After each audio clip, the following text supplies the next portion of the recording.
By the age of 30, Alexander the Great had accomplished what seemed impossible, conquering the known world.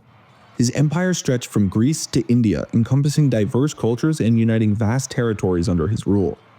Alexander's name is synonymous with greatness, his achievements unparalleled in history. Undefeated in battle, he remains one of the most celebrated military commanders of all time. But how did this young king rise so quickly to such unimaginable power? Born into a world of ambition and warfare, Alexander inherited just not a throne but a dream of glory. Through sheer determination, unmatched strategic brilliance, and relentless ambition, he turned that dream into reality. Yet Alexander's conquests were not just the result of luck or circumstance. They were a product of meticulous preparation and bold action. From his early years as a student of Aristotle to his daring campaigns against the mighty Persian Empire, every step of this journey shaped him into a leader destined for greatness. Today we'll explore how Alexander the Great in just a decade achieved what most leaders could not in a lifetime. This is the story of his meteoric rise and power and how he conquered the world before the age of 30. Alexander the Great was born in 356 BCE in Pella, the capital of Macedonia. His father, King Philip II, was a brilliant military strategist who transformed Macedonia into a dominant power in Greece. From an early age, Alexander was immersed in an environment of ambition, war, and political intrigue. His mother, Olympias, was equally influential. A deeply spiritual woman, she instilled in Alexander a belief that he was destined for greatness, claiming his lineage could be traced to Achilles and Zeus. This belief in his divine ancestry would shape Alexander's unshakable confidence as a leader. At the age of 13, Alexander began studying under the philosopher Aristotle. For 3 years, Aristotle tutored him in philosophy, science, and ethics, broadening his intellectual horizons and teaching him lessons that would influence his approach to leadership. Alexander wasn't just a scholar, he was also a warrior. He began training in military tactics and combat as a teenager, learning firsthand from his father's campaigns. By the age of 16, Alexander was left in charge of Macedonia while Philip waged war, a responsibility he handled with remarkable success. In 336 BCE, tragedy struck when Philip was assassinated. At just 20 years old, Alexander ascended the throne. His first actions as king demonstrated his readiness to lead. He quickly crushed revolts in Greece, securing his authority and uniting the city-states under Macedonian rule. Alexander's upbringing had prepared him for greatness, but by the time he inherited the throne, he had the education, ambition, and military training needed to transform his father's vision of conquest into reality. In 334 BCE, Alexander the Great set his sights on the mighty Persian Empire, ruled by King Darius III. With an army of roughly 40,000 men, he crossed the Hellespont into Asia Minor, marking the start of one of history's most ambitious military campaigns. Alexander's first major test came at the Battle of Granicus. Facing a Persian force that significantly outnumbered his own, Alexander demonstrated his fearlessness by leading a cavalry charge directly into enemy lines. His bold tactics and the discipline of his troops secured a decisive victory. This victory opened the path into Asia Minor, where the city after city surrendered to his advancing army. Shortly after, Alexander encountered a legendary challenge, the Gordian Knot.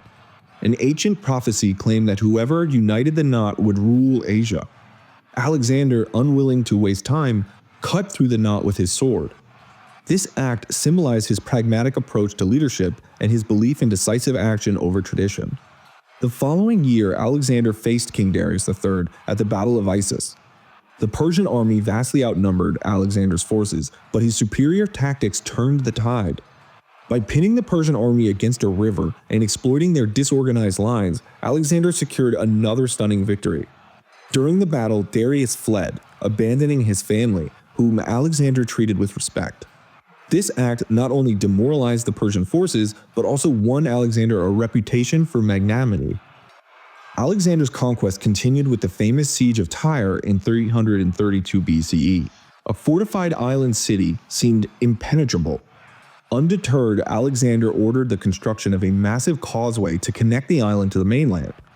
After a grueling 7-month siege, his forces stormed the city. The victory at Tyre demonstrated Alexander's persistence and ingenuity, qualities that would define his entire campaign. By the time Alexander reached Egypt, he was welcomed as a liberator.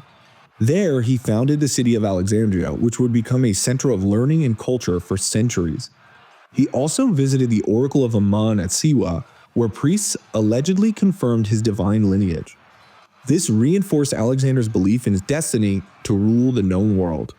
By 331 BCE, Alexander had successfully pushed through Asia Minor, the Levant, and Egypt, setting the stage for his final confrontation with Darius III.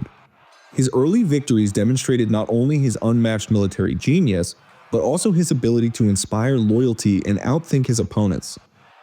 The invasion of Persia marked the beginning of Alexander's transformation from a Macedonian king into a world conqueror. Each battle brought him closer to achieving his ultimate goal, the complete overthrow of the Persian Empire. The fall of the Persian Empire began with Alexander's march toward Babylon. In 331 BCE, he met Darius III's forces at the Battle of Gaugamela, a clash that would decide the fate of the ancient world. Despite being outnumbered, Alexander's army was better trained and strategically superior. At Gaugamela, Alexander used the terrain to his advantage. By creating a gap in the Persian lines, he led a direct charge toward Darius, forcing the Persian king to flee once again. This decisive victory shattered the Persian army and left Babylon, the heart of the empire, vulnerable. Alexander entered Babylon as a hero, treating the city and its inhabitants with respect. From Babylon, he moved to Susa and then Persepolis, the ceremonial capital of Persia. Persepolis, rich in history and treasure, symbolized the height of Persian power. In an act of both revenge and symbolism, Alexander ordered the city to be burned, allegedly to avenge the Persian invasions in Greece a century earlier. With the Persian capitals under his control, Alexander turned his attention to Darius III. The Persian king, now a fugitive, sought refuge among his own satraps. However, his subordinates betrayed him, killing him in an attempt to curry favor with Alexander. When Alexander discovered Darius's body, he mourned his fallen rival, ordering him a royal burial. Darius' death marked the official end of the Achaemenid Empire and the beginning of Alexander's reign of the King of Kings. However, the fall of Persia was not just a military triumph, it was also a cultural and administrative challenge. Alexander sought to integrate Persian customs into his rule.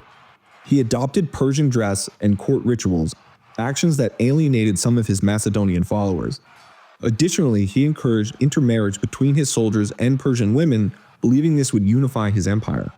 Despite these efforts, the vastness of his new territories posed logistical challenges.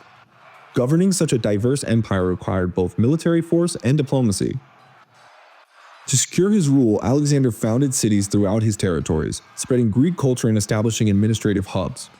By the end of his Persian campaign, Alexander had not only toppled one of the greatest empires in history, but also laid the foundation for the Hellenistic world. Yet the fall of Persia was not the end of his conquests. Alexander's ambition pushed him to go further, into the unknown lands of Central Asia and India. The fall of the Persian Empire was Alexander's crowning achievement, cementing his legacy as one of the world's greatest conquerors.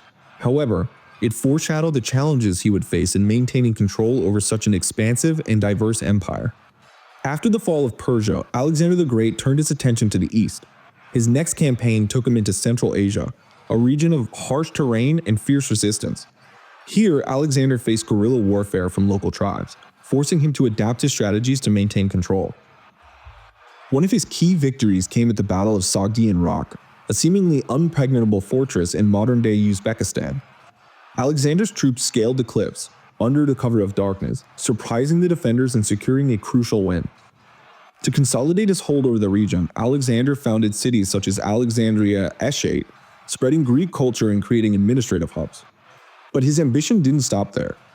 In 326 BCE, Alexander launched his campaign into India, a land shrouded in mystery and immense wealth. His most famous battle in the region was against King Porus at the Hydaspes River. Despite facing war elephants and unfamiliar terrain, Alexander's disciplined forces achieved a hard-fought victory. Impressed by Porus's bravery, Alexander allowed him to retain his kingdom under Macedonian rule. The Indian campaign, however, tested the limits of Alexander's empire and his army. The monsoon rains, dense jungles, and endless marching wore down his troops. At the Hyphasis River, they mutinied, refusing to march any further east. Alexander, recognizing their exhaustion, reluctantly turned back. The return journey was grueling. Alexander led his forces through the Gedrosian desert, where thousands perished from the heat, thirst, and starvation. Despite these losses, he continued founding cities and asserting his control over new conquered lands. Alexander's expansion into Central Asia and India represented the peak of his empire. While it extended his territory to its greatest extent, it also exposed the logistical and human limits of his ambitions. His soldiers were no longer loyal to a shared cause, and they were weary of endless conquests. This phase of Alexander's campaign demonstrated his extraordinary resilience and tactical brilliance. However, it also hinted at the cracks in his empire, foreshadowing the challenges that would arise after his death.